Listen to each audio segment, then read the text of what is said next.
Have you heard the full story of slavery? Brace yourself, because the truth you're about to discover will challenge everything you've ever been taught. Slavery is a dark stain on human history, but the narrative that has dominated the past few centuries is just one painful part of a much larger puzzle. What if I told you that for millennia, millions of Europeans, light-skinned men, women, and children, were brutally captured, chained, and sold in slave markets around the world? Yes, it's a counterintuitive statement that very few know, a secret that history itself seems to have preferred to keep quiet.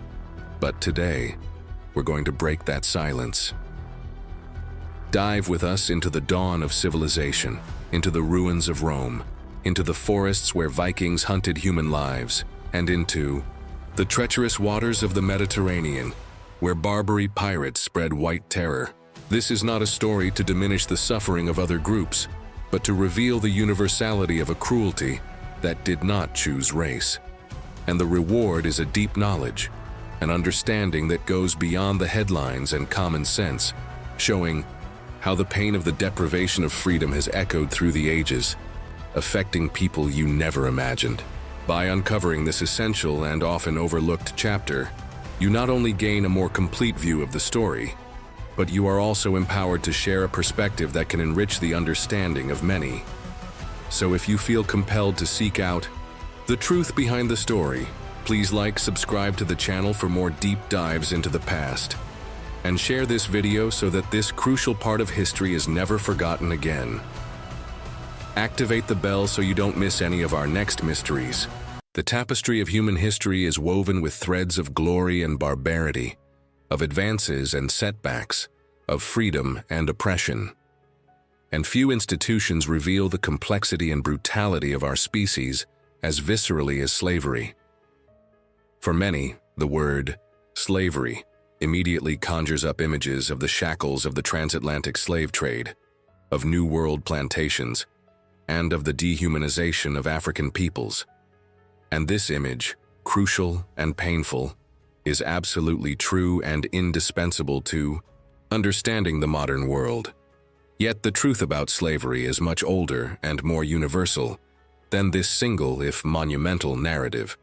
It is a phenomenon that has spanned millennia, continents, and shockingly to some, has challenged the boundaries of race and ethnicity as we understand them today. Think for a moment. What did it really mean to be a slave in different times and places? Was it a permanent hereditary condition? Was it tied to skin color, religion, or geographic origin? The answer is all of these and more. Throughout history, people have been enslaved by insurmountable debts, captured as spoils of war, sold by their own families in times of famine, or born into captivity as an inheritance from their parents. Slavery was, in essence, the deprivation of individual freedom, the transformation of a human being into property, an object to be bought, sold, and exploited. But this condition was not the exclusive burden of a single group of people. In this saga that we are about to unravel, the focus turns to an aspect of the history of slavery that is sometimes hidden or misunderstood: white slavery. Over the centuries, countless Europeans from ethnicities as varied as Slavs, Celts, Germans, Vikings, Greeks, Italians, and many others were victims of systems of servitude that stripped them of their freedom. They were captured on battlefields, kidnapped from their coastal villages, sold in distant markets, and forced to work in inhumane conditions, whether in mines, fields, galleys, or private homes. The fate of many of these individuals was as cruel as that of any other slave in history. The history of white slavery does not seek to diminish or relativize the unspeakable horror of transatlantic African slavery, which, as we will see, was a system of unique and devastating proportions and consequences. On the contrary, by delving into the complexity of slavery in all its manifestations, we seek a more complete and nuanced understanding of the human experience and the way in which power and oppression have manifested themselves over time. It is an invitation to look at the past with open eyes, to recognize that the pain of deprivation of freedom knows no ethnic boundaries, and that, at different times, different groups were the perpetrators and the victims. What awaits us is a journey through eras and empires, from the grand ruins of ancient Rome, through the misty forests of the Germanic kingdoms and the icy waters of the Viking invasions, to the bustling markets of the Mediterranean and the opulent palaces of the Ottoman Empire. Each stop will reveal how slavery shaped societies, drove economies, and most importantly, destroyed lives. The question that hangs in the air is, how has the world allowed such a brutal practice to persist for so long, and why, at times, have the identities of victims become so fluid, and at others so rigidly defined? The answer is a complex tapestry of war, economics, religion, and power. Our journey through the history of white slavery begins with the civilizations that are often celebrated as the birthplaces of democracy and law: ancient Greece and ancient Rome. But behind the grandeur of their temples, the splendor of their philosophies, and the discipline of their legions lay an uncomfortable truth. These were societies deeply dependent on slavery, an institution that made no distinction of race or ethnic origin in its criteria for exploitation. Skin color was not the determining factor in servitude.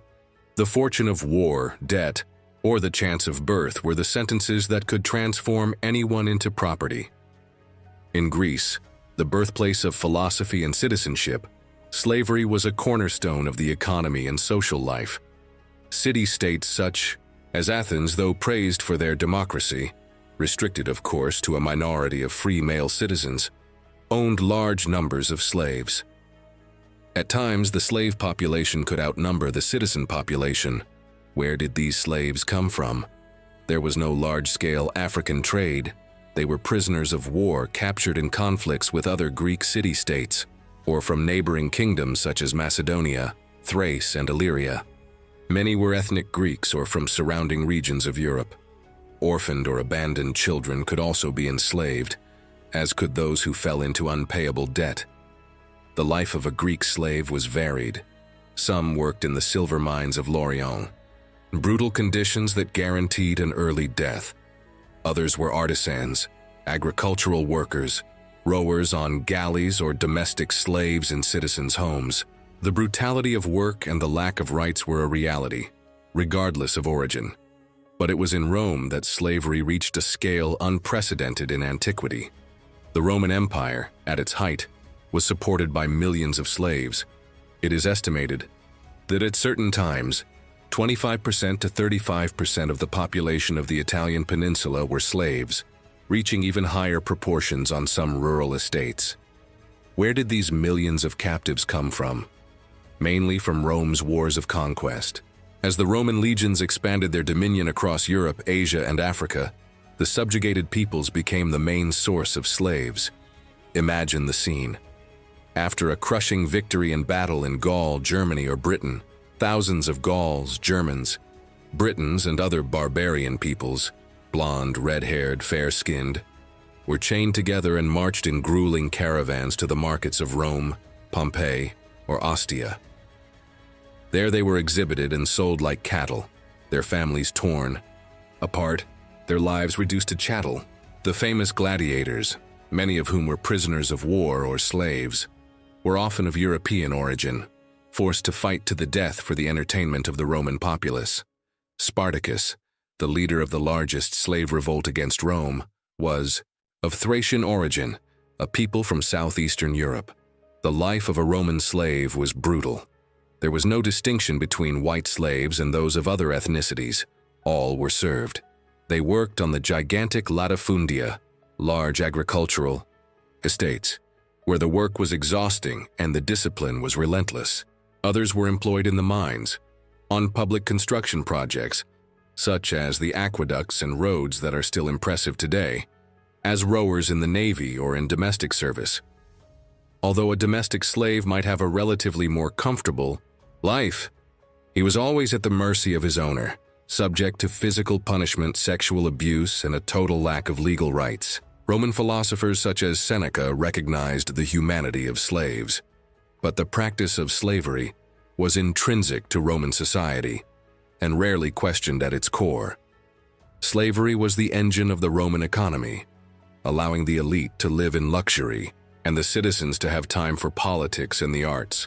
The vast majority of these millions of slaves were of European origin, either captured in war or born into the system. The fall of the Western Roman Empire was in part driven by the decline of slavery as the main labor force, giving way to other forms of servitude.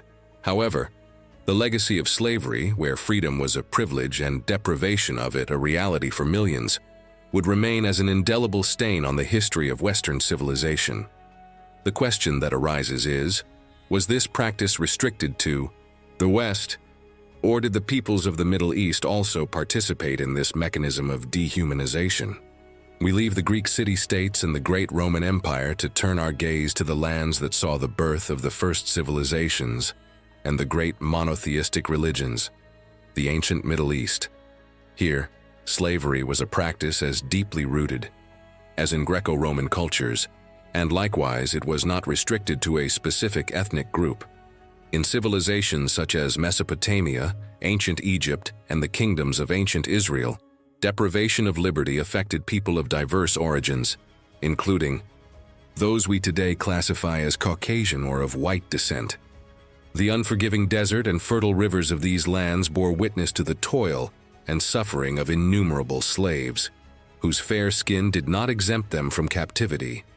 In Mesopotamia, the land between the rivers that saw the rise of cities, such as Sumer, Akkad, Babylon, and Assyria, slavery was codified in the earliest known laws, such as the Code of Hammurabi, c. 1754 BCE. Although most slaves were prisoners of war from neighboring kingdoms, often with ethnically diverse populations, there were also debt slaves, criminals, and children sold by their parents.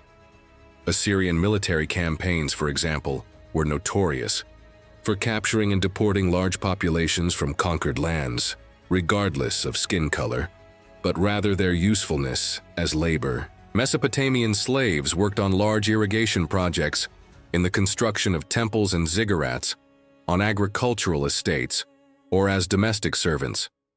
In ancient Egypt, one of the oldest and most enduring civilizations, slavery was a reality. From the very beginning, pharaohs, nobles, and temples owned slaves. The sources of slaves were varied. Prisoners of war, from Nubia to the south, Libya to the west, and Canaan and Syria to the northeast. Criminals, debtors, and people captured by pirates. The famous biblical episode of the Hebrews enslaved in Mad-Sitwa, Egypt, is an example of a Semitic Caucasian group being forced to do hard labor, such as building store cities. The popular image of large masses of slaves building pyramids is more complex than one might think, but the fact is that slavery was an integral part of Egyptian society, with slaves working in quarries, mines, agricultural fields, and in domestic service. In ancient Israel, biblical laws also addressed slavery, although with some restrictions and protections for Hebrew slaves, who were to be freed after 7 years. However, the enslavement of foreigners was permitted, and as in other societies of the time, was not based on race but on military conquest or purchase. Slaves were used in agriculture, livestock raising, and domestic work. The story of Joseph being sold into slavery in Egypt by his own brothers, and the story of the Israelites held captive in Babylon, are clear examples of how deprivation of freedom affected Semitic peoples. The practice of slavery in the ancient Middle East, as in Greece and Rome, was a manifestation of the power of victors over vanquished, of creditors over debtors. Ethnicity or skin color were not the primary markers of subjugation. Enslavement was a mechanism of social, economic, and political control, where force and necessity determined who would be free and who would live under the yoke of others. The brutality inherent in this condition, the loss of identity, family, separation, and labor exploitation were realities for all slaves, regardless of their geographic origin or physical characteristics. As the ages progressed and empires rose and fell, slavery continued to adapt and persist. From the deserts of the Middle East, the practice would spread and transform into other parts of Europe, especially in the Germanic lands that rose from the ruins of the Roman Empire. How would slavery manifest itself in these new kingdoms, where Roman law was fading and new traditions of power and submission were taking shape. After the fall of the Western Roman Empire in 476 CE, Europe plunged into a period of fragmentation and transformation.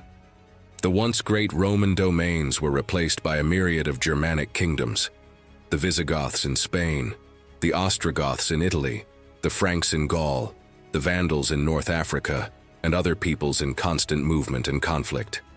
Far from abolishing slavery, these new masters, who had often themselves been neighbors or adversaries of the Romans, incorporated and adapted the practice of slavery into their own social and legal structures.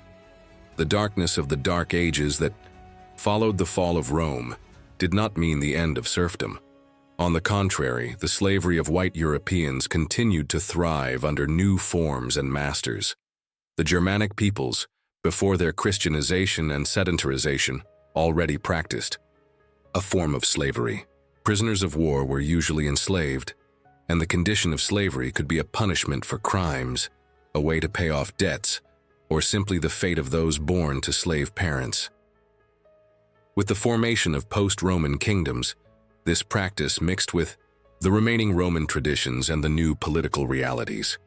In the barbarian kingdoms, slavery was not a racialized institution. Slaves came from a variety of ethnic backgrounds, including many who were genetically indistinguishable from the free population.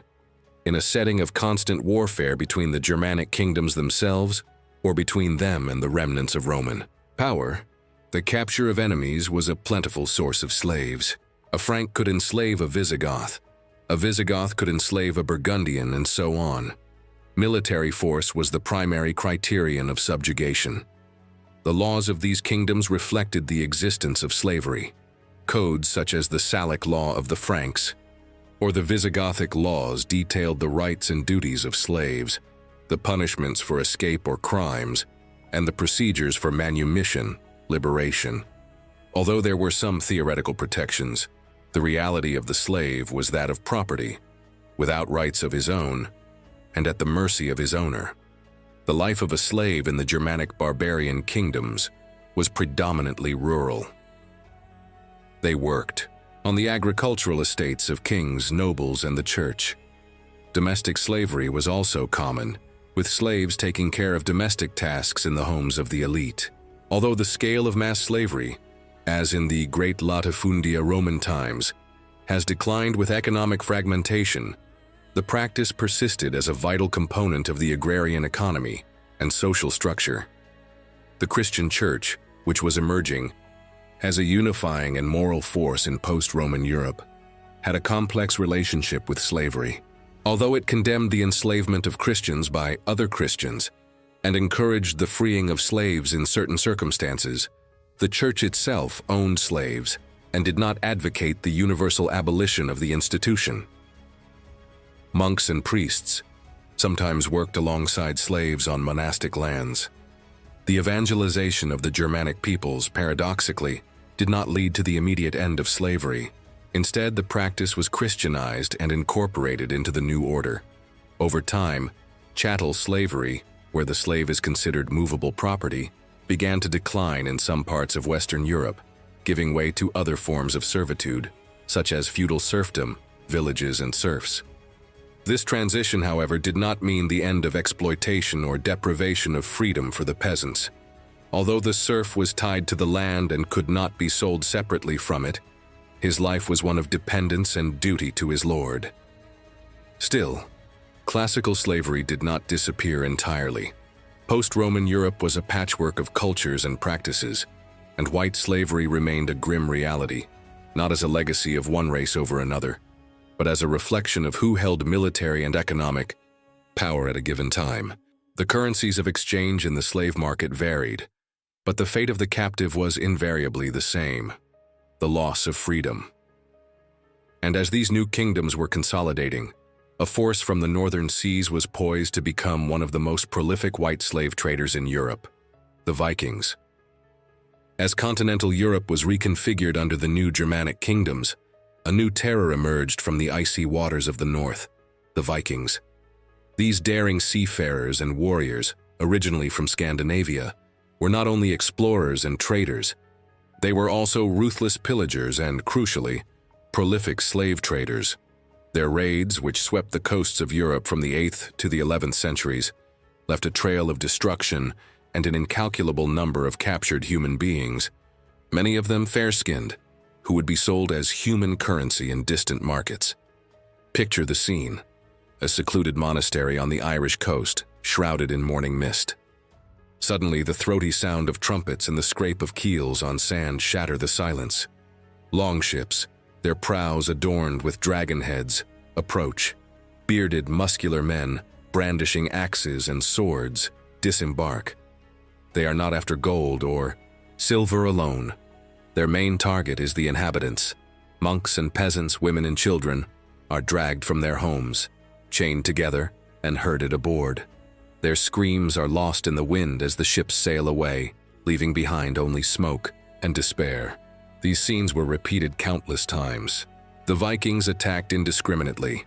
No one was safe. Villages in England, Scotland, Ireland, France, Normandy, and even communities in Russia and the Baltic were targeted. The capture of slaves, or thralls, a slave in Old Norse, was a vital part of the Viking economy. It was a quick and effective way to accumulate wealth, and slaves could be exchanged for luxury goods, land, or silver. The thralls were the lowest link in the Viking social hierarchy. They had no rights and were considered property. Their living conditions were extremely harsh. They worked on farms, in construction, fishing, raising animals, and in domestic service. Slave women were often subjected to sexual abuse. The life of a thrall was short and brutal, marked by deprivation and subservience. But the Vikings' role went beyond simply owning slaves for domestic use. They were a key player in slave trade routes that stretched across Europe and beyond. The slave markets controlled by the Vikings were famous. They sold their booty to Muslims in the Iberian Peninsula, to the Byzantine Empire, and crucially, to the caliphates of the Middle East via the river routes of Eastern Europe, such as the Volga and the Dnieper. In these markets, light-skinned slaves captured in Ireland or England were traded alongside slaves of other ethnicities. The scale of Viking slavery is staggering. Thousands, perhaps tens of thousands of Europeans were enslaved by them.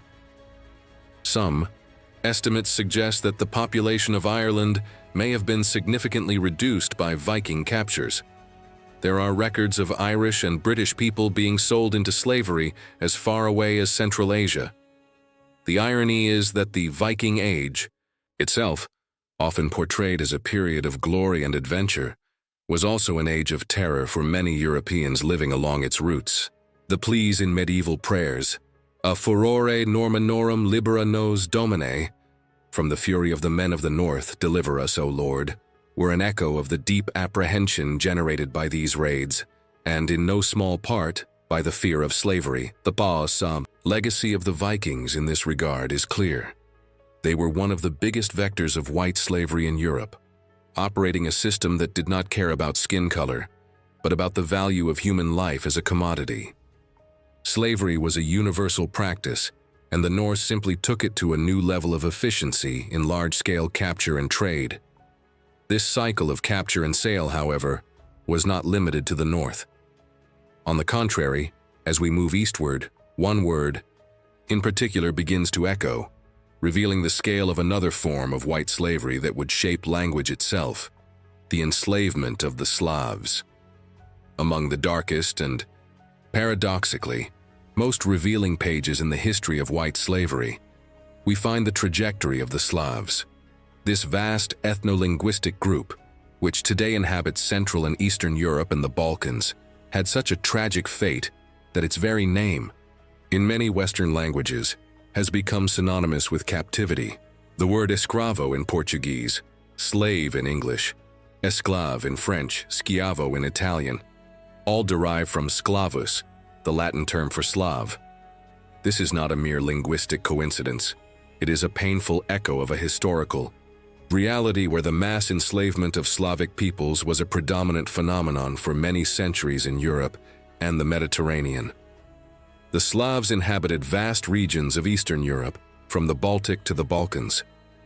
Organized into diverse tribes, with little political unity at first.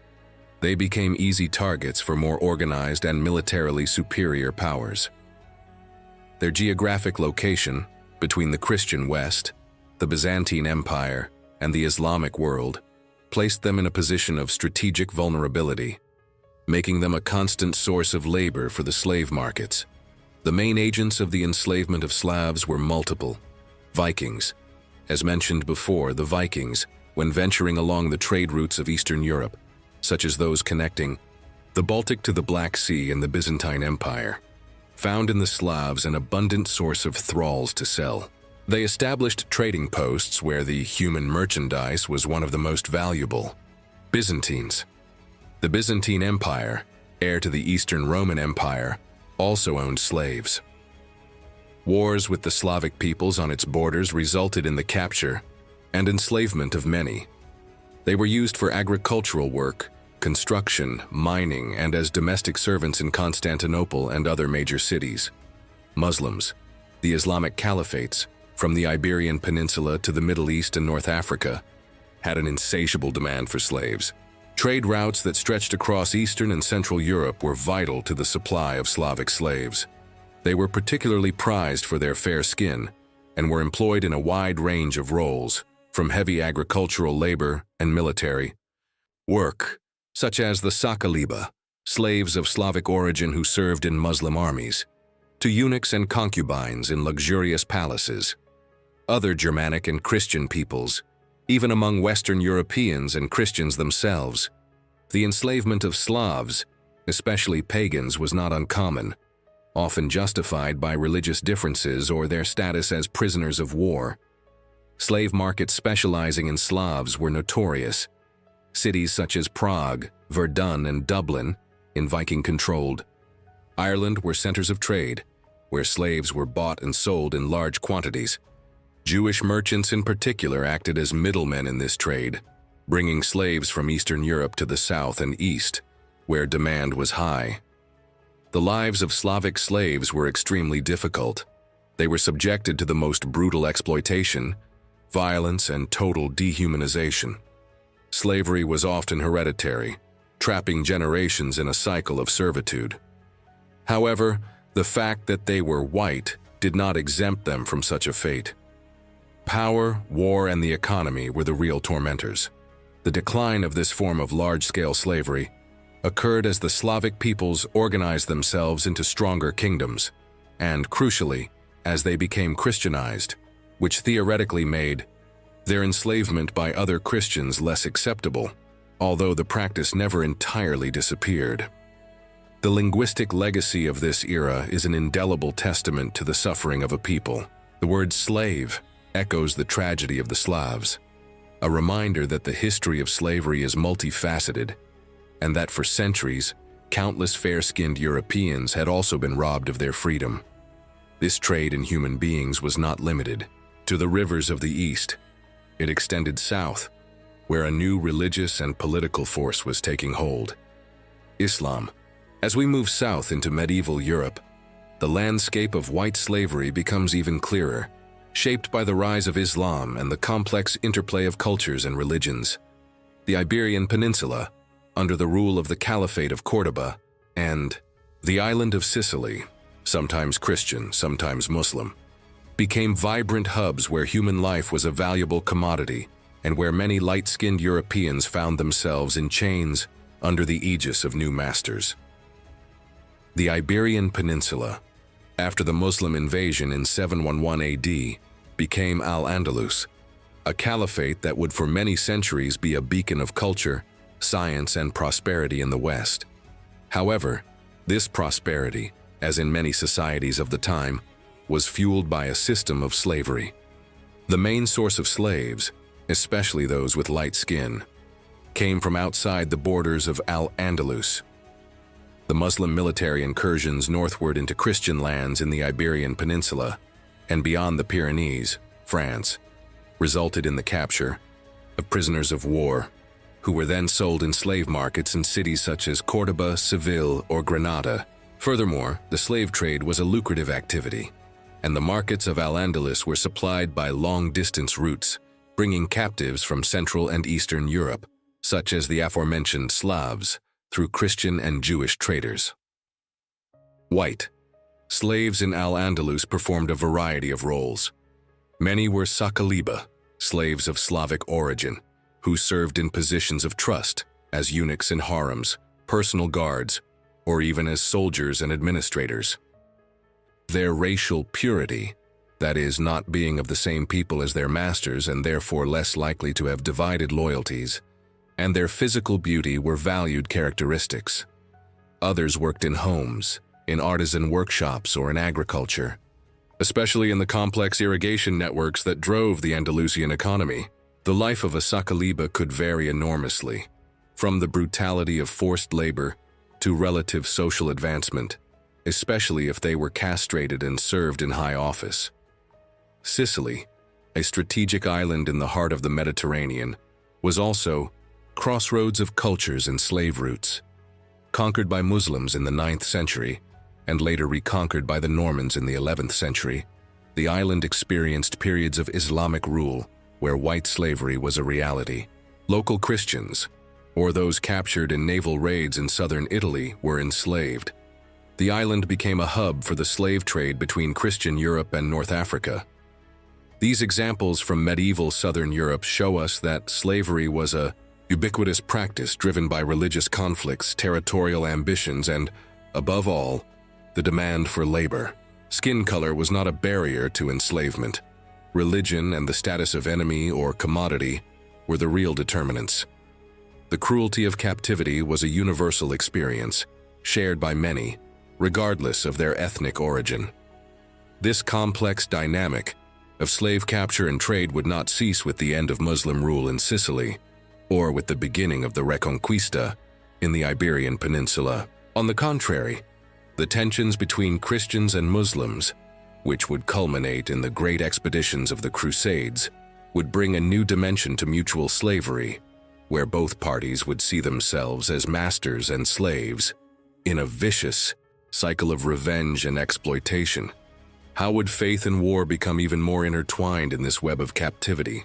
The Crusades, which erupted in Western Europe from the late 11th century onwards, are often remembered as a series of holy wars waged by Christians to retake the Holy Land from Muslim control.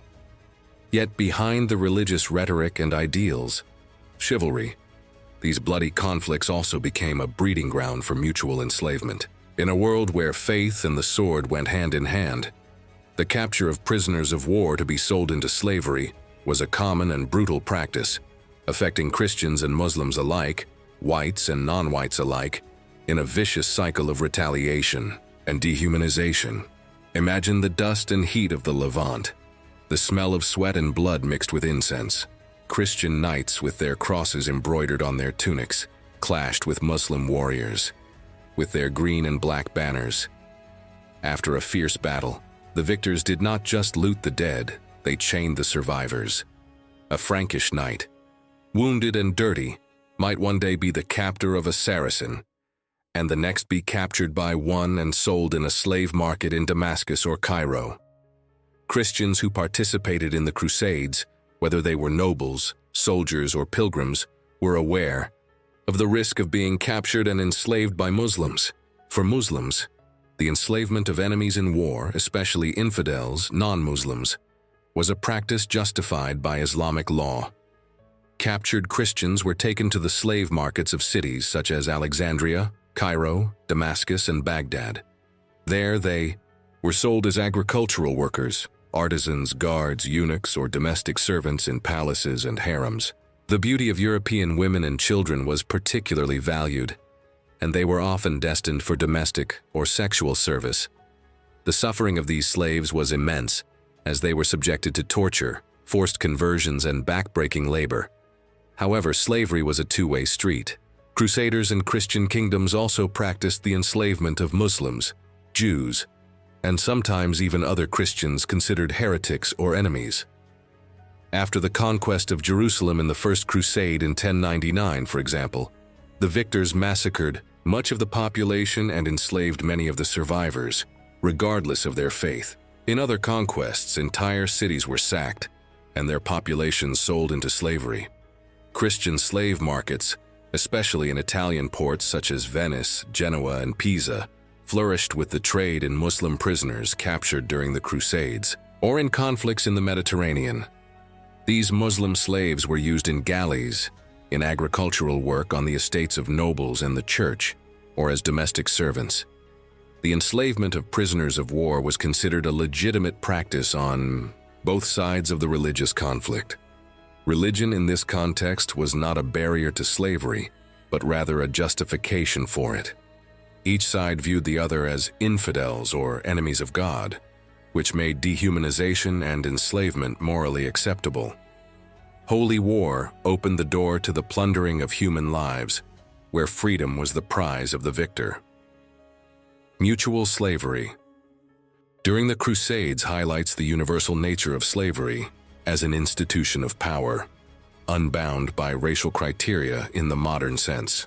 The ethnicity of the victims was as varied as the tapestry of peoples involved in the conflicts.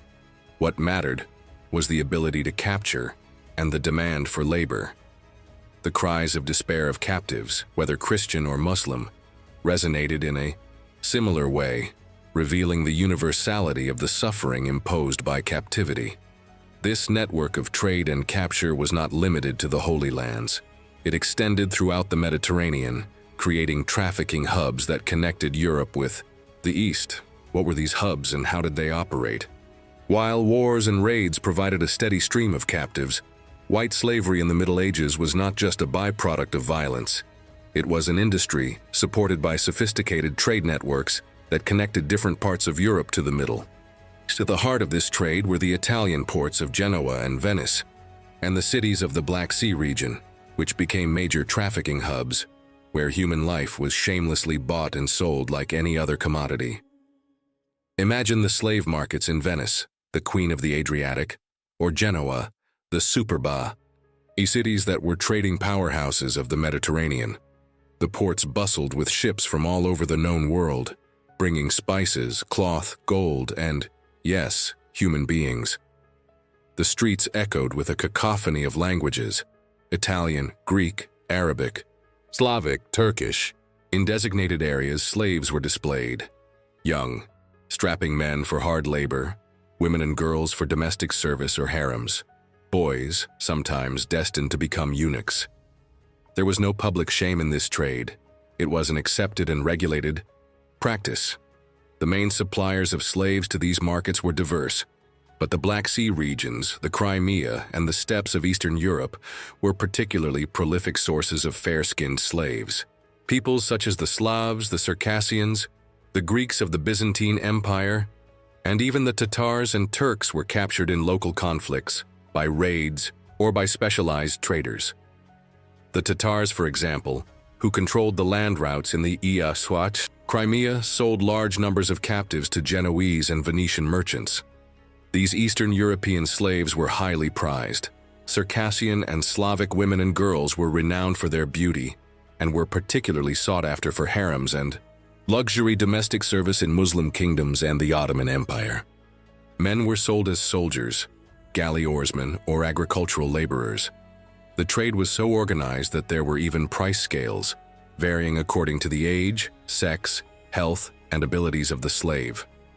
Italian merchants, especially Venetians and Genoese, played a key role in this trade.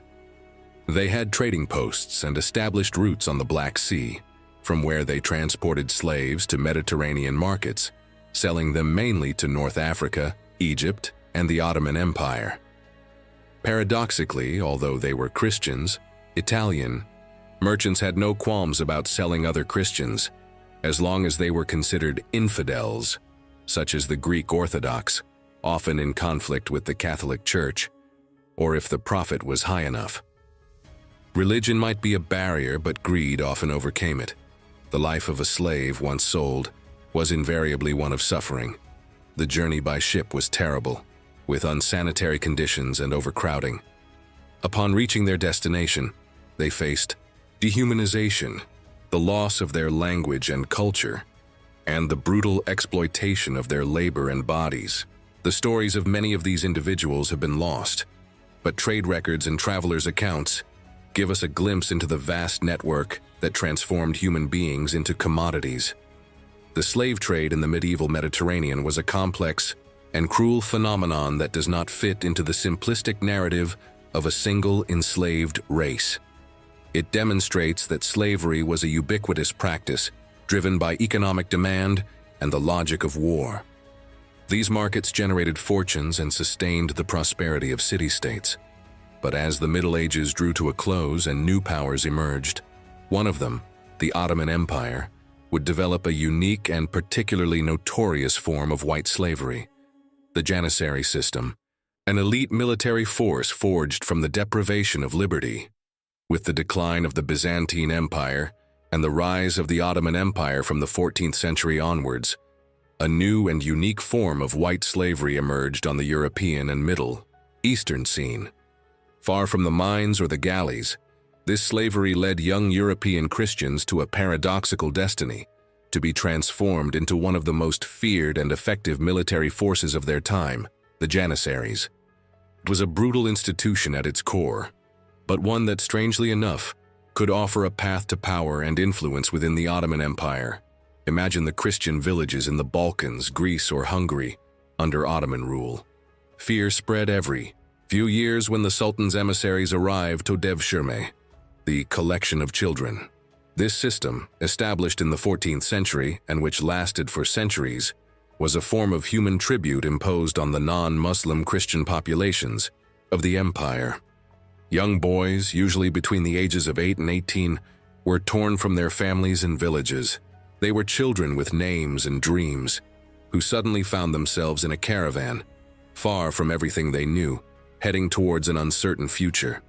Upon arrival in the capital or at training centers, these boys were formally enslaved, converted to Islam, and subjected to a rigorous process of indoctrination and training. They were taught the Turkish language, Islamic customs, and, crucially, the arts of war. Cut off from their roots, without family or clan ties, their loyalty was forged exclusively to the Sultan. Devshirme was a form of institutionalized slavery, although different from domestic or agricultural slavery.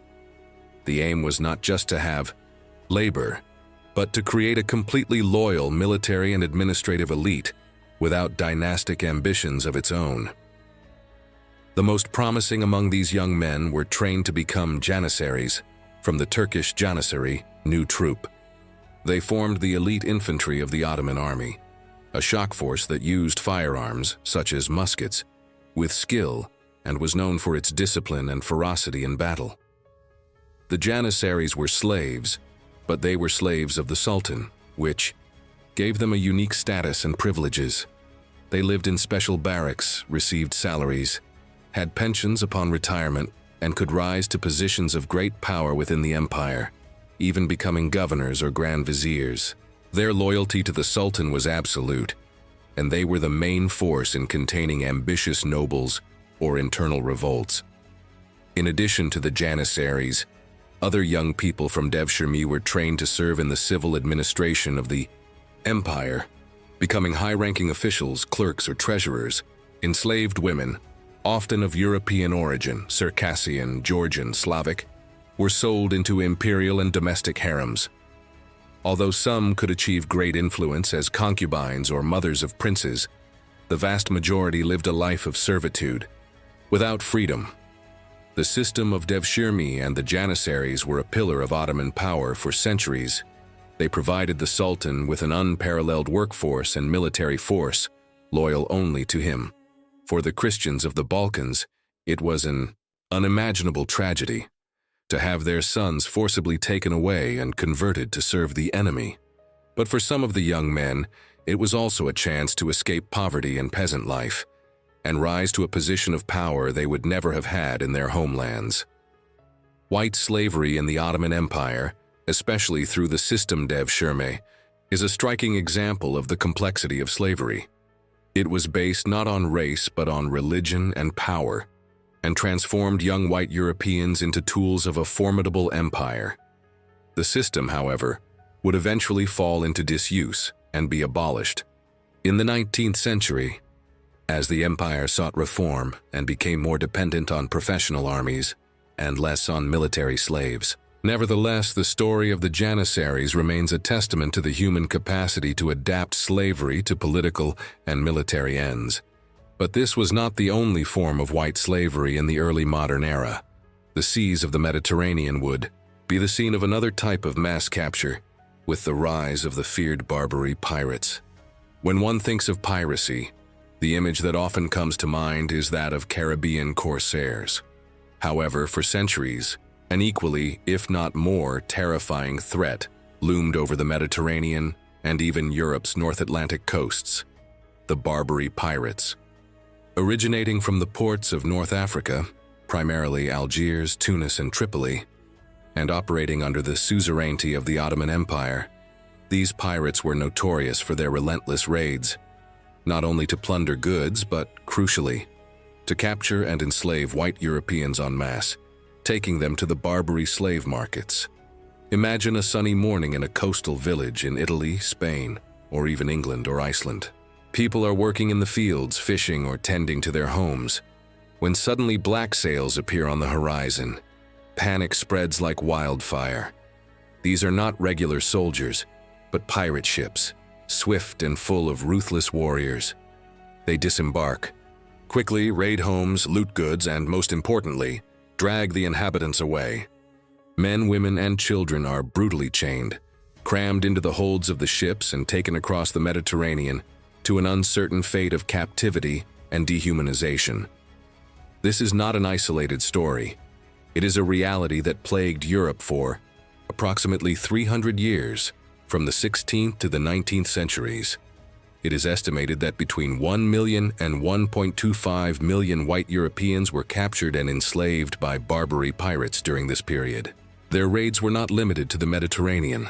They attacked merchant ships in the Atlantic, raided coastal towns in Ireland, England, Iceland, and even North America. Entire villages were depopulated. The victims came from all walks of life and of all European nationalities: Italians, Spanish, Portuguese, French, English, Irish, Dutch, Germans, Scandinavians, and many others. There was no racial or ethnic criterion that protected them. Being a European Christian was enough to make them a target. The value of the captives was determined by their age, sex, abilities, and in some cases their ability to be ransomed. Once captured, Europeans were transported in appalling conditions to Barbary ports. Upon arrival, they were subjected to an inspection market, where they were displayed and examined like cattle. Those deemed healthy and strong were sold. Those who were old, sick, or weak were often abandoned or killed. Most of the captured men were destined for forced labor. Many became rowers on galleys, oar-powered ships, one of the most brutal forms of captivity. Hung at the oars under the scorching sun, whipped by foremen, life on the galleys was hell and life expectancy was short. Others worked in quarries, construction, or military projects. Women and children were often destined for domestic service, harems, or to be used for sexual purposes. Young children were often converted to Islam and educated to become soldiers or administrators, following a system similar to the Dev-Shermi Ottoman. Liberation was rare and expensive. Christian religious orders such as the Trinitarians and Mercedarians played a key role in slave trading and ransoming, raising funds and traveling to Barbary to purchase the freedom of captives. However, many were never ransomed and spent the rest of their lives in captivity, dying far from their homelands. The terror of Barbary pirates was a constant factor in European politics.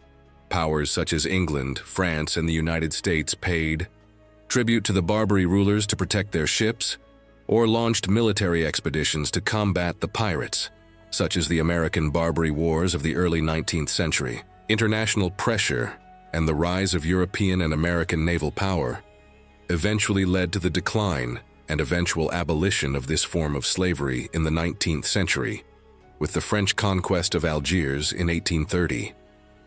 The story of the white slaves of the Barbary pirates is a vivid reminder that slavery is not confined to one skin color.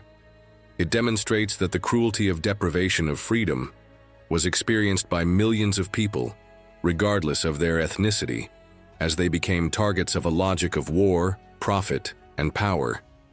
But the seas were not the only route to servitude in the modern era. Across the Atlantic, a new form of forced dependence was emerging, with a different name but a familiar suffering: indentured servitude in the Americas. The story of the slaves captured by the Barbary pirates is not just about numbers and trade routes. It is, above all, a tale of unspeakable human suffering, of lives turned upside down and identities lost in foreign lands. More than 1 million white Europeans, of all ages and social classes, experienced the terror of capture and the brutality of captivity at the hands of the North African pirates. Their lives in captivity were a mixture of backbreaking labor, physical and psychological violence, and a near non-existent hope of return. Imagine the shock of a man who, overnight, is uprooted from his coastal village in southern Italy, separated from his family, and thrown onto an overcrowded ship.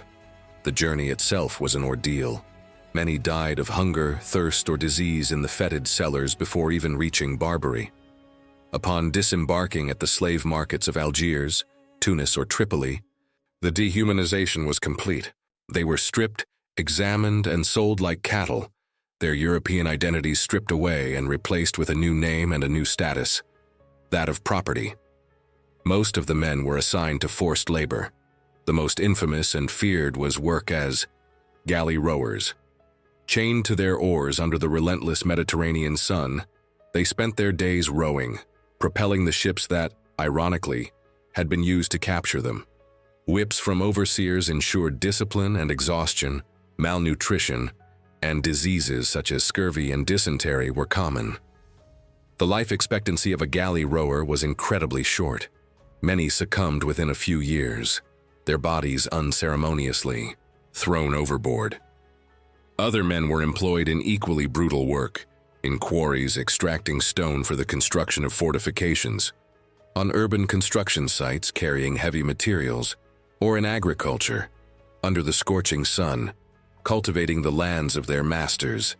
They lived in unsanitary conditions, often in simple shelters or dungeons, with poor food and little clothing. Violence was a constant, and resistance was punished cruelly.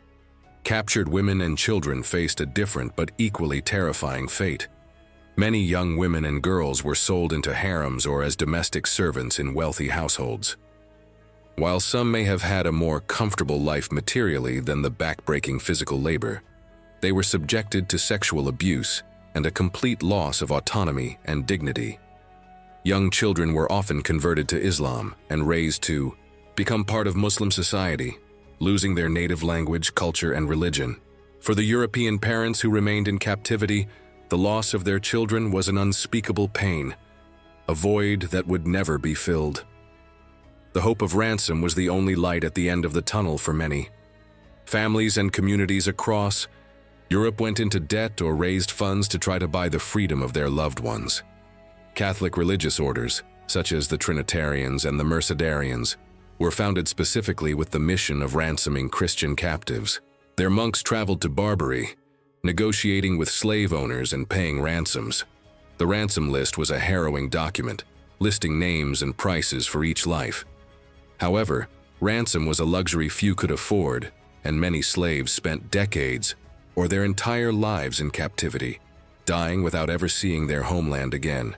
The accounts of the few who managed to return are vivid testaments to this suffering. They described torture, hunger, disease, loneliness, and the constant threat of violence. Their stories served to fuel fear in Europe and fuel efforts to combat the pirates. The impact of this enslavement was profound, not only on the individual lives of the captives, but also on European perceptions of the other and on international politics. The terror of the Barbary pirates forced European powers to act, whether through tribute or military force, to protect their citizens. The Berber slavery of Europeans is a painful chapter that highlights the universality of deprivation of liberty and the human capacity to inflict and endure the most profound suffering, regardless of ethnicity or skin color. But it was not the only form of dependence imposed on Europeans in the modern era, especially when one looks at the vast and promising yet dangerous landscape of the Americas. As European powers colonized the New World, the search for cheap and abundant labor became an imperative need. Although the transatlantic slave trade in Africans became the main source of slave labor in the Americas, another form of servitude, affecting mainly white Europeans, flourished particularly in the English colonies of North America and the Caribbean, indentured servitude or indentured servitude. Far from being slavery in the lifelong and hereditary sense, it was a form of conditional freedom, where the hope of a better life collided with the harsh realities of exploitation and deprivation.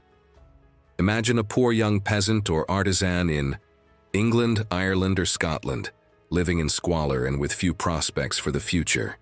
He hears stories of the promised land in the Americas, where land is plentiful and opportunity awaits, but he does not have the money for passage. Then the IOE, soul merchant or agent of a colonial landowner appears, offering a solution, a contract. In exchange for passage to the New World, he would agree to work for a set number of years, usually 4 to 7 years, for a lord who would pay his way.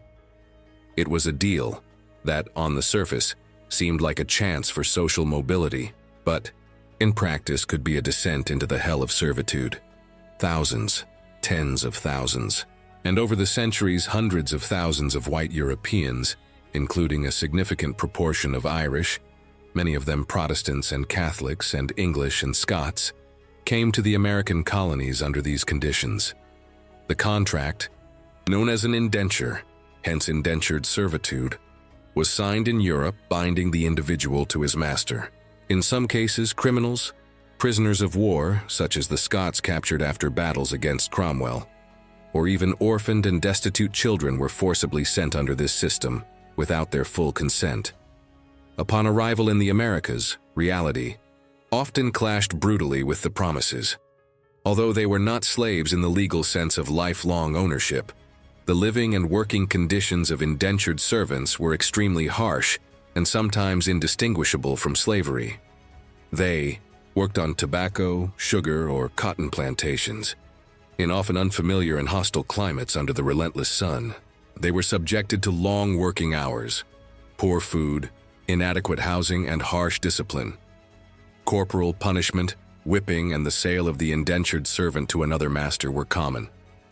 Servants attempted to escape, and the colonies enacted laws to recapture them, just as they did with African slaves.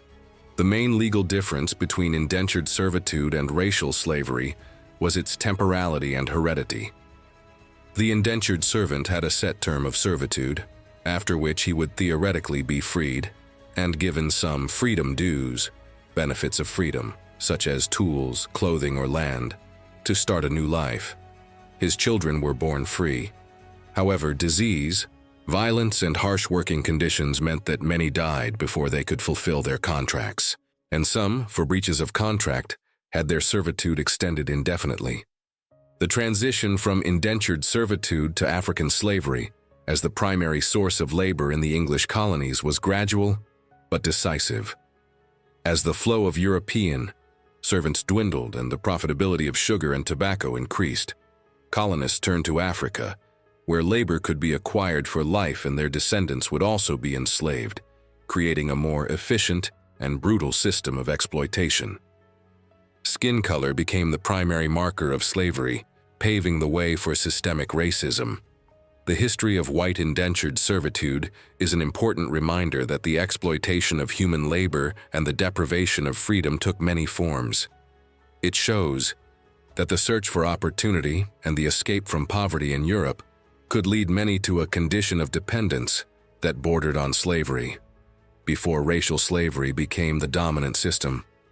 This is not a story of white versus black slavery, but of different forms of oppression in an ever-changing world. But the frontiers of white slavery extended even further east, into mountainous and mysterious regions like the Caucasus. From the vast steppes of Eastern Europe to the steep slopes of the mountains, white slavery took on many forms and meanings. One of the regions most infamous for being a source of white slaves for centuries was the Caucasus, a mountainous area between the Black Sea and the Caspian Sea. Among the peoples who inhabited this region, the Circassians became particularly famous, or infamous, as one of the main commodities in the slave trade to the Ottoman Empire and other Middle Eastern powers. Imagine the scene: Circassian villages nestled in green valleys and surrounded by snow-capped peaks. Life was harsh, but the communities maintained their traditions, their codes of honor, and their legendary beauty.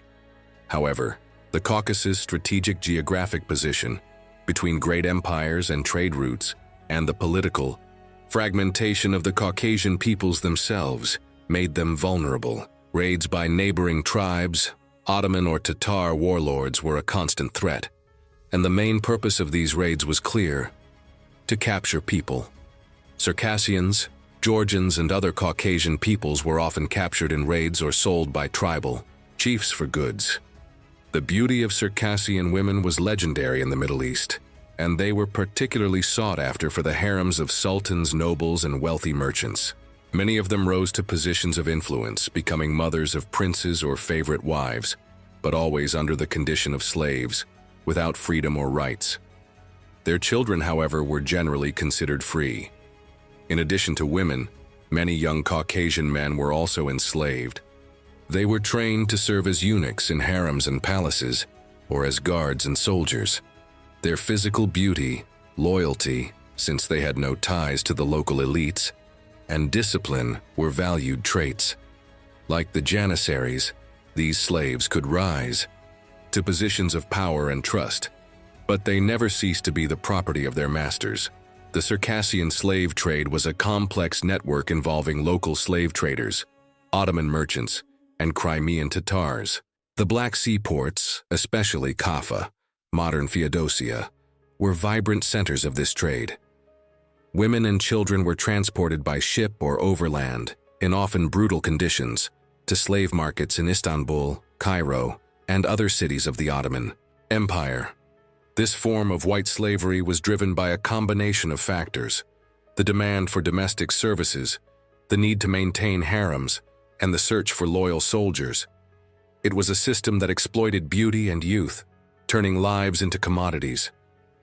Violence and dehumanization were intrinsic to this practice, regardless of the skin color of the victims. Slavery of Circassians and other Caucasian peoples persisted until the 19th century, gradually being abolished under Russian pressure and Ottoman reforms. The decline came with the Russian conquest of the Caucasus, which abolished the slave trade in the region, and with growing international condemnation of slavery. However, the legacy of this practice is still felt in Caucasian communities, marked by centuries of trauma and dispersion. This story is a testament to the universality of slavery as a historical phenomenon, where different groups were targeted for exploitation depending on power dynamics, war, and economic demand. White slavery was not an anomaly, but an integral part of the complex and cruel history of human servitude. But this reality was not limited to the borders of the Ottoman empires or the southern seas. It also had deep roots in the vast and icy lands of Eastern Europe, in Russia itself. While the world's eyes were on the transatlantic slave trade and the raids of the Barbary pirates, a form of white slavery persisted and thrived in the vast, cold lands of Russia. For centuries, the system of kolopy, singular kolop, represented a category of servitude that, although it had its particularities, resembled slavery in its deprivation of freedom and its hereditary nature, predominantly affecting the Slavic population of Russian ethnicity. Imagine the icy landscapes of medieval and modern Russia dotted with peasant villages. In these villages, life was hard, marked by hunger, poverty, and the uncertainties of war. In this scenario of vulnerability, kolopstvo, or the institution of slavery, kolopy, flourished. Ukolopi were not slaves imported from distant lands. They were mostly native Russians of Slavic origin. The condition of kolop could be acquired in several ways. Debt. The main source of kolopy was debt bondage. Peasants and free men, in times of famine, poor harvests, or extreme need, could take out loans from nobles, boyars, or landowners. If they were unable to pay their debts, They and their families could be formally turned into kolopi, working for the creditor until the debt was paid, which in practice rarely happened. Crimes. Certain crimes could be punished with enslavement. Prisoners of war. Although Russia often enslaved Tatars, Lithuanians, and other border peoples captured in wars, many Russians could also be captured and enslaved by enemies and sometimes bought back by their masters as kolopi. Birth. Crucially, the condition, of kolop was hereditary. The children of kolopi were born kolopi, perpetuating servitude for generations. This made the system very similar to transatlantic racial slavery in this fundamental respect. You kolopi were considered the property of their masters. They could be bought, sold, traded, given as gifts, or bequeathed in wills. Their lives were spent as forced labor on the vast estates of the nobles and the church, or as domestic servants. They had no legal rights, could not own property, or testify in court. Discipline was severe and physical punishment was common. Violence and exploitation were an everyday reality. The existence of the kolopi in Russia persisted for centuries, from the early Russian state until the 18th century. They were a vital labor force for the country's agrarian economy and a symbol of the power of the boyars and royalty. The system was so entrenched that Emperor Peter the Great, in his 18th century reforms, abolished the kolopstvo in 1723-1724. But in doing so, he simply transformed the kolopi into serfs, tax serfs, a new form of dependency that, although not slavery, in the strict sense, still tied them to the land and their masters with little freedom. The history of kolopi highlights that white slavery was not just a phenomenon of piracy or foreign conquest. It existed within European societies themselves, driven by economic, social, and legal factors. Deprivation of liberty could be imposed by one's own compatriots, and the cycle of servitude could extend for generations, regardless of skin color. The formal end of kolopstvo and the transition to serfdom in Russia are examples of how forms of dependency and exploitation evolved. Serfdom in Russia would not be abolished until 1861, long after white slavery had disappeared in other parts of Europe. This shows that the struggle for freedom, even for European peoples, was a long and difficult journey, with different forms of oppression coexisting and transforming. But how did this abolition, both of classical slavery and of milder serfdom, unfold across the continent? The history of white slavery, as old and multifaceted as civilization itself, did not end with a single decree or grand proclamation like the abolition of transatlantic slavery. On the contrary, its abolition was a gradual, piecemeal, and often silent process that unfolded over centuries, driven by a combination of economic, religious, social, and political factors in different parts of the world. Far from a great freedom march, it was a slow decline of a practice that had been an integral part of societies for millennia. In Western Europe, classical slavery, where the individual is movable property, began to decline from the High Middle Ages onwards, especially after the 10th century. Factors such as the spread of Christianity, which discouraged the enslavement of Christians by Christians, the decrease in wars of internal conquest that generated captives, and the transformation of labor relations gave way to feudal serfdom. Although serfs were not completely free, they were tied to the land and owed obligations to the lord. Their legal status was superior to that of a slave, with limited rights and a lower possibility of being sold or separated from their families. The decline of chattel slavery in the West was largely an organic process, not a mass abolitionist campaign. However, white slavery persisted in other forms and in other regions. Barbary slavery. The abolition of slavery of Europeans by Barbary pirates was a process that continued into the 19th century. Pressure from European powers and the United States, through military action, such as the Battle of Algiers in 1816 and the American Barbary Wars, and treaties, gradually forced the rulers of North Africa to cease captures and free the slaves. The French conquest of Algiers in 1830 marked a significant end to this practice. Ottoman Empire. Tedevshirme, collection of Christian children for Janissaries, was gradually abolished in the early 18th century as the Ottoman Empire modernized and moved towards a more professional army, no longer dependent on military slaves. Domestic slavery of whites, Circassians, Georgians, etc., continued longer, but also declined in the 19th century under Western pressure and internal reforms, although it was never fully eradicated until the dismantling of the empire in the 20th century. Russia. The slavery of Kalapiet was abolished by Peter the Great in the early 18th century, but replaced by universal serfdom. Serfdom, which tied millions of peasants to the land, was only abolished in 1861 by Alexander II, one of the last great acts of mass liberation in Europe. Indentured servitude in the Americas. The indentured servitude of Europeans declined in the 18th century as racialized African slavery became the preferred, most profitable, and permanently available labor force. By the 19th century, the practice had been largely eradicated, although similar forms of forced labor persisted in some contexts. The reasons for abolition were varied. Economic changes, feudal serfdom, and later wage labor relations or land tenancy became more economically viable or preferable in some regions. Religious and moral pressure. Although the Catholic Church was not a universal abolitionist force at first, Christianity over time began to influence the moral perception of slavery among Christians, encouraging manumission. Centralization of power. Stronger, more centralized states had a greater ability to impose law and order, which sometimes led to reduced slave raids and control over populations. International pressure.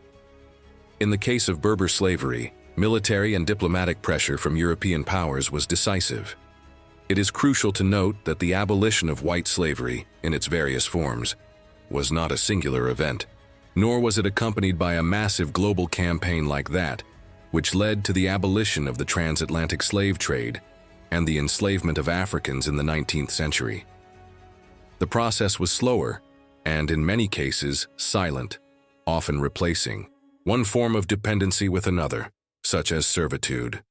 This lack of a unified narrative on the abolition of white slavery contributes to its historiographic silence in contemporary debates. And it is this lack of visibility that brings us to the next question. Why is this part of history so little discussed today? In examining the history of white slavery, it is vital to recognize that the deprivation of human freedom did not manifest itself only in the most brutal and obvious form of chattel slavery. Medieval and, to a lesser extent, modern Europe was marked by a myriad of other forms of social dependence and control, such as serfdom and vassalage, which, although legally distinct from slavery, imposed severe restrictions on individual freedom and social mobility, profoundly affecting the lives of millions of Europeans. Imagine the rural landscape of medieval Europe, vast fields dominated by imposing castles and fortified monasteries. In these domains, the majority of the population were not free lords and landowners, but serfs, or villeins, in some regions. This condition was the backbone of the feudal system, which emerged after the fall of Rome, and the fragmentation of central power. Serfs were peasants who were tied to the land. They were not movable property like chattel slaves, and could not be sold separately from the land on which they lived. However, they did not have freedom of movement. They needed their lord's permission to leave the property, to marry, or even for their children to inherit their modest possessions. In exchange for the lord's protection and the right to cultivate a portion of the land for their subsistence, serfs owed a series of obligations: to work in the lord's fields, corvées, to pay taxes in produce or money, and to be subject to his justice. Their lives were ones of hard toil, poverty, and almost total dependence on the lord. Although they could not be killed with impunity like a slave, the life of a serf was full of hardships and very little autonomy. Serfdom was often hereditary, trapping generations in a cycle of dependence. In many parts of Central and Eastern Europe, serfdom persisted for much longer, only being abolished in the 19th century, as in Russia in 1861. Vassalage, in turn, was a form of hierarchical dependence that linked nobles to one another and was not a form of slavery. A vassal swore fealty and military service to a suzerain in exchange for a fief, land. Although the vassal was a free man and a warrior, he was bound by oaths and obligations that limited his autonomy. It was a contract of loyalty and service that defined the power structure of feudal society. The distinction between these forms of dependency and slavery is crucial. Classical slavery involved total dehumanization and property status. Serfdom, while oppressive, generally conferred on a person a recognition of his or her humanity and some rights, such as the right to a piece of land and not to be sold separately from it. However, for the average individual, the line between serfdom and slavery could be blurred, especially in terms of personal freedom and autonomy. The persistence of these forms of dependency in Europe for centuries after the decline of chattel slavery reveals that European society had a deep familiarity with deprivation of liberty to varying degrees. The idea of total freedom as a universal right is a relatively modern concept. In the past, freedom was often a privilege linked to wealth, status, or family background. Understanding serfdom and vassalage is essential to contextualizing white slavery. It shows that Europe, even in the Middle Ages, was a continent where individual freedom was far from guaranteed for all. The echoes of slavery and dependency, albeit under different names and forms, continued to resonate in the lives of millions of Europeans. This historical complexity leads us to a final crucial question. Why then? Is white slavery less remembered or discussed compared to transatlantic black slavery? After this immersion in the long and multifaceted history of white slavery, a question inevitably arises. Why is this chapter of history so little known, so rarely discussed?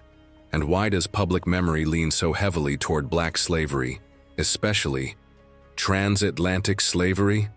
It is not a question of belittling one tragedy to exalt another, but of understanding the historiographical silence and the mechanisms of collective memory that shaped the way we understand slavery today. First, it is crucial to recognize that the contemporary debate about slavery is rightly dominated by the transatlantic enslavement of Africans. This is because of its unprecedented scale, its racialized and hereditary nature, and its enduring legacy of racism and structural inequalities that persist in American and Western societies. The struggle for civil rights, the racial justice movements, and the recognition of the ongoing impact of colonialism and slavery have propelled and maintained this narrative at the center of public consciousness. It is a story of suffering that needs to be told, acknowledged, and redressed.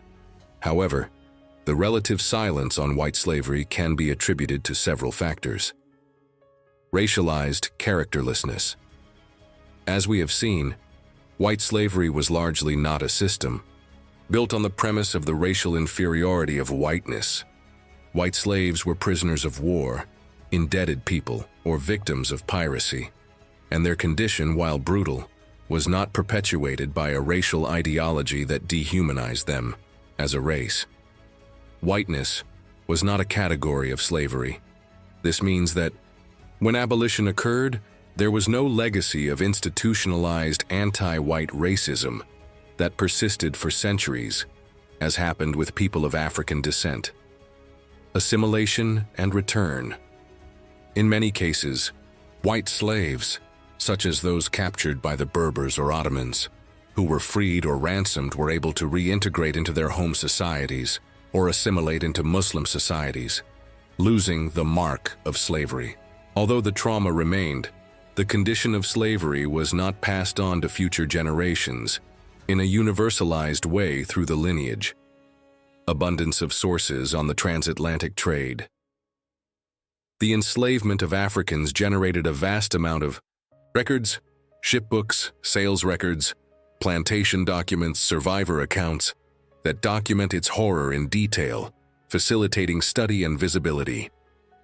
Political interests and national narratives The construction of national narratives in modern Europe often tended to minimize or ignore the darker aspects of its own history, such as internal slavery or the enslavement of Europeans by non-Europeans, in favor of an image of progress and freedom. Complexity and variation. White slavery was not a monolithic phenomenon. It varied greatly in time, place, and form. Chattel, slavery, debt bondage, janissaries, indentured servitude. This diversity makes it difficult to create a single, powerful narrative that resonates on a mass scale. Contemporary relevance. The impact of racial enslavement of Africans continues to be an active social and political force in many nations. Today, driving debates about reparations, white privilege, and racial justice. White slavery, while historical, does not have the same contemporary resonance in terms of power structures. The silence about white slavery is not proof of its insignificance, but a reflection of the way societies choose, consciously or unconsciously, to remember their past and prioritize certain narratives. Acknowledging the existence and suffering of white slavery does not diminish the singularity and enormity of transatlantic slavery. On the contrary, it broadens our understanding of the malleability of human oppression and the complex web of power, war, and economics that fueled it. The challenge is to approach both histories seriously, recognizing their particularities and their distinct impacts. And it is this distinction that we need to explore now, deepening the comparison between these two great dramas of human history. We have reached the crux of this journey, a topic that demands not only data and facts, but also deep sensitivity and clarity. In comparing white slavery with black slavery in the context of the transatlantic slave trade, we seek not a competition of suffering, but an understanding of the historical nuances that make each phenomenon distinct in its scale, nature, and legacy. Both are dark pages of human history, full of pain and dehumanization, but their specific characteristics have shaped the world in profoundly different ways. Let's analyze the main dimensions of the comparison: scale and numbers. White slavery. Estimates vary, but the total number of victims of different forms of white slavery over the millennia, ancient, Viking, Berber, Ottoman, Russian colony, indentured servitude, may be in the millions. For example, Barbary pirates enslaved between 1 and 1.25 million Europeans between the 16th and 19th centuries. Roman wars and the Slavic trade also claimed millions over the centuries. Black slavery, transatlantic slavery. This is the largest forced movement of people in history. It is estimated that between 10 and 12.5 million Africans were forcibly removed from Africa and transported to the Americas between the 16th and 19th centuries. If we include victims of internal trafficking within Africa and those who died during capture and transport, the numbers could be even higher. Conclusion on scale. Transatlantic African slavery far surpassed white slavery in terms of both gross scale and temporal concentration. While white slavery was dispersed over millennia and in diverse regions, the transatlantic slave trade was a phenomenon of industrial and global proportions, concentrated in a shorter period and with a specific and massive economic purpose. Duration and continuity. White slavery occurred in multiple periods and contexts, but with the exception of systems such as the Cholopstvo, whether it was Russian slavery or slavery in the Ottoman Empire, there was no unbroken transgenerational continuity. On a large scale based on a universal white identity, forms of white slavery declined and were abolished at different times and for different reasons. Slavery of blacks, transatlantic slavery. This lasted for approximately 4 centuries and was a continuous, institutionalized, and crucially, hereditary system. The condition of slave was transmitted from father to son, from generation to generation, creating a permanent class of captives. Conclusion on duration. The hereditary nature and long continuous duration of the transatlantic slave trade make it unique in its ability to perpetuate slavery as a condition of life for entire families and communities. Racialized character and systemic dehumanization. White slavery. White enslavement was not based on an ideology of white inferiority. Victims were enslaved because they were prisoners of war, debts, religion, e.g., Christians captured by Muslims, or tribal reasons. Ethnicity or skin color were not the primary criteria for subjugation. Although brutal, the condition of white, slavery was not linked to an intrinsic, racialized dehumanization of whiteness as a whole. Many white slaves were able to free themselves and, in some cases, even rise in social status, such as the Janissaries or some Sakaliba. There was no legacy of systemic, legalized, anti-white racism that persisted for centuries after abolition. Black slavery, transatlantic slavery. This is the most distinctive feature. African slavery was a fundamentally racialized system. Black skin color became the primary marker of slavery and was accompanied by an elaborate ideology that justified the dehumanization, inferiority, and lifelong and hereditary servitude of African people and their descendants. Transatlantic slavery was the basis of scientific racism and structural racism, which legitimized exploitation and oppression. This system created a social and legal hierarchy, where whiteness was associated with freedom and superiority, and blackness with slavery and inferiority. Consequences of racialized character.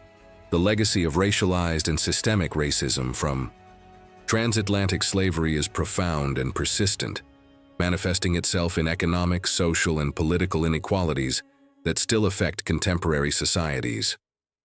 Global and economic impact. White slavery. Although impactful regionally, as in the Mediterranean or Russia, it was not the main driver of the global economy or the development of major colonial powers in the same way. Slavery of blacks, transatlantic slavery. It played a central and fundamental role in the development of modern capitalism and colonial economies in the Americas. The wealth generated by slave labor, sugar, tobacco, cotton, gold, boosted the triangular trade and contributed significantly to the Industrial Revolution and the accumulation of capital in Europe. The demographic impact in Africa was colossal, with the loss of millions of lives and the dismantling of societies. The global economic and demographic impact of transatlantic slavery is unparalleled. In summary, acknowledging the existence and suffering of white slavery is vital to a full understanding of the history of human oppression. However, black slavery in the transatlantic African slave trade is distinguished by its massive scale, its centuries-long history as a hereditary system, its intrinsic racialized character, and its central role in shaping global economies and social structures that have generated a legacy of structural racism that endures to this day. This is not a competition over who suffered most, but rather an accurate analysis of the historical specificities and their lasting consequences. Understanding these nuances is crucial to overcoming simplifications and approaching the history of slavery with the complexity and honesty it demands. The journey we have just taken through centuries of white slavery has revealed to us a fundamental and sometimes uncomfortable truth. The deprivation of human freedom is an ancient, complex, and multifaceted phenomenon that has stained the history of countless civilizations in every corner of the globe. From the latifundia Roman times, where Gauls and Slavs toiled side by side with other captives, through the icy Viking slave routes, the vibrant Mediterranean markets controlled by Venetians and Genoese, the paradoxical system of the Ottoman Janissaries, to the harsh realities of indentured servitude in the Americas and thekolobstvo in Russia, white slavery is an undeniable fact. It is a testament to the universality of suffering imposed by the absence of freedom and to the capacity of human beings to reduce others to the condition of property. However, as we have explored in depth, acknowledging the existence of this slavery does not mean equating it in all its aspects with the transatlantic slavery of Africans. This is where nuance becomes not only important, but crucial. The transatlantic slave trade, with its unprecedented scale, millions of lives ripped from one continent and forcibly transported to another, its continuous duration over 4 centuries, and most significantly, Its inherently racialized and hereditary character established a legacy of oppression that differs fundamentally from other forms of slavery. Skin color went from being a mere physical trait to an indelible mark of servitude, constructing an ideology of racism that persists and shapes Western societies to this day. White slavery, while brutal, did not generate systemic and hereditary racism based on a universal racial category in the same way. Understanding the history of slavery in all its manifestations is an exercise in intellectual honesty and human sensitivity. It is not about competing over who suffered the most, but about analyzing how different systems of power, economics, and prejudice manifested themselves. Ignoring white slavery would be a gap in the understanding of European history and the complex web of interactions between peoples. But diminishing the uniqueness of the transatlantic slave trade would be to ignore the profound trauma and structural inequalities it bequeathed to millions of people and entire continents. History is a great mirror. It invites us to confront the uncomfortable truths of the past, to question simplistic narratives, and to recognize that complexity is its essence. By delving into the many forms of slavery, we learn not only about human cruelty, but also about the resilience of the spirit, the struggle for freedom, and the eternal quest for justice. The history of slavery, in all its forms, is a stark reminder that freedom is a fragile privilege, and that human dignity must be defended relentlessly. May this journey through the history of white slavery serve to enrich your understanding of the past and to foster a more informed and empathetic dialogue about the complexities of human history. The truth, in its fullness, is always more powerful than any simplification. And if this in-depth analysis made you think, leave a like, share it with those seeking knowledge, and subscribe to the channel to continue uncovering the hidden truths of history. Don't forget to activate the bell so you don't miss any of our upcoming videos that reveal the most intriguing and challenging chapters of the past.